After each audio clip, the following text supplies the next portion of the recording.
नमस्कार दोस्तों, हम आपके निरंतर स्नेह, सुझाव व अनुरोध पर मोटिवेशनल विषय पर चर्चा का क्रम शुरू करने जा रहे हैं। उम्मीद है आप जरूर लाभान्वित होंगे। आज की इस कड़ी में प्रस्तुत है भाग 1, मौन धरो और मौज करो। दोस्तों, यदि चैनल पर नए हो तो कृपया चैनल को सब्सक्राइब करें और घंटी का बटन दबाना ना भूलें। भाग 1, मौन धरो और मौज करो। कबीर ने कहा है, ऐसी बाणी बोलिए जो मन का आपा खोए, औरन को शीतल करे आपू शीतल होए। कितनी अमूल्य सीख है, परंतु इंसान जुबान का गुलाम है और अनर्गल अस्त व्यस्त बेमतलब की बातें बिना सोचे समझे बकबक करता रहता है। जब कोई गलत बात जुबान से निकल जाती है तो उसकी कटार से दिलों पर ही घाव नहीं होते, बल्कि वो रिश्तों का चीर हरण भी कर जाती है।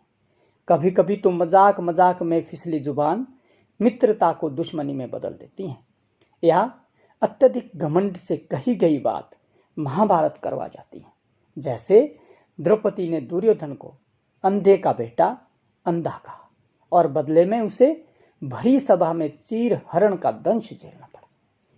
कृपया हमेशा याद रखें, बोली एक अमोल है जो कोई बोले जानी, हिये तराजू तोली के तब मुख बाहर आनी। बुद्धिमान व्यक्ति जानता है वाणी अमूल्य रत्न है, जिसे हृदय के तराजू पर तोल कर ही जुबान पर आने देना चाहिए।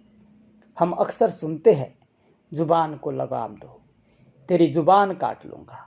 तो जुबान लड़ाता है, तेरी जुबान लंबी हो गई है, ना जाने क्या क्या। यह जुबान यूं ही बदनाम नहीं है।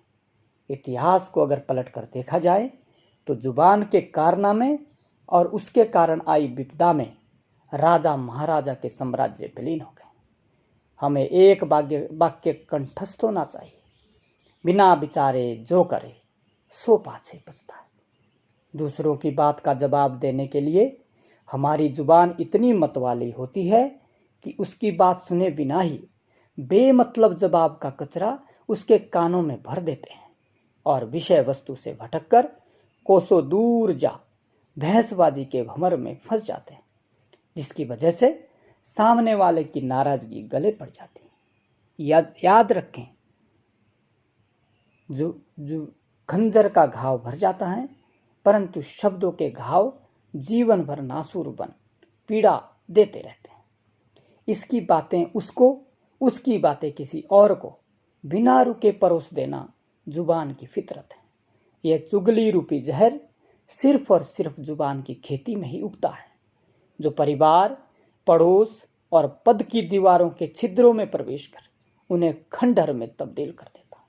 जैसे रामायण में मंथरा द्वारा कैकेयी के कान में जहर घोलने से होने वाले चक्रवर्ती सम्राट को वनगमन करना पड़ा। आखिर इसका इलाज क्या है? शायद मौन। तभी तो कहा है, एक चुप हजार सुख। या जब भी मुंह खोलें तो मीठा बोले, वरना ना ही बोले तो अच्छा है। मौन आपकी दुकान के गोदाम का ताला है। यह खुला कि आपके भीतर पड़ा सामान सामने नजर आता है, जिसके प्रतिबिंब से लोग आपकी छवि का अपरूप तैयार कर लेते हैं। वैसे भी बेवजह की बकबक हमारी संचित शक्ति के साथ साथ मानसिक शांति को भंग कर देते हैं और अच्छे विचारों के किवाड़ हमेशा के लिए बंद हो जाते हैं।